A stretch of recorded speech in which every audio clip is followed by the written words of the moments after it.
নারায়ণগঞ্জ ৩ সোনারগাঁও সিদ্ধিরগঞ্জ আসনের মাননীয় সংসদ সদস্য জনাব আজহারুল ইসলাম মান্নানের নির্দেশনায় এলাকার সৌন্দর্য বর্ধনের লক্ষ্যে একটি প্রশংসনীয় উদ্যোগ গ্রহণ করা হয়েছে। নির্বাচনী সময়ে ব্যবহৃত সকল ব্যানার, ফেস্টুন ও পোস্টার আজ বিডি ক্লিনের তত্ত্বাবধানে ধাপে ধাপে খুলে ফেলা হচ্ছে। রাস্তার দুই পাশ, বাজার এলাকা, পাড়া মহল্লা সব জায়গা থেকে সরানো হচ্ছে অপ্রয়োজনীয় প্রচারণা সামগ্রী।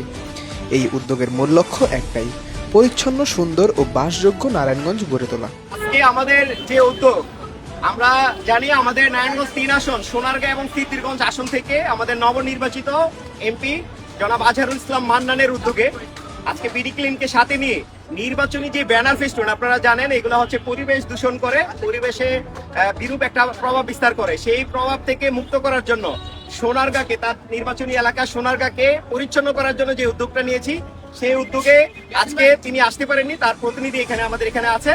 আপনারা জানেন গতকালে আমাদের ত্রয়োদশ জাতীয় সংসদ নির্বাচনের শপথ হইল। আমরা নতুন আপনার সরকার পেয়েছি, নতুন প্রধানমন্ত্রী পেয়েছি, সোনারগাঁ এবং সিদ্ধিরগঞ্জের জন্য নতুন এমপি পেয়েছি জননেতা আজহারুল ইসলাম মান্নান সাহেব। তারই ধারাবাহিকতায় আজকে বিডি ক্লিনের সাথে আমরা পরিষ্কার পরিচ্ছন্ন কাজে অংশগ্রহণ শুরু করলাম। এই কাজটা যেন অব্যাহত থাকে। এই সোনারগাঁ আমাদের প্রত্যেকের নৈতিক দায়িত্ব আমাদের সবকিছু পরিষ্কার পরিচ্ছন্ন করে রাখা। শুধু আমরা এই সোনারগাঁ থেকে পরিষ্কার পরিচ্ছন্ন এটাই না, এই সোনারগাঁ থেকে আজহারুল ইসলাম মান্নান সাহেবের নেতৃত্বে সন্ত্রাস, মাদক, চাঁদাবাজ মুক্ত আমরা সোনারগাঁ সিদ্ধিরগঞ্জ উপহার দেব ইনশাল্লাহ। আপনাদের সবাইকে সাথে নিয়ে ধন্যবাদ সবাইকে।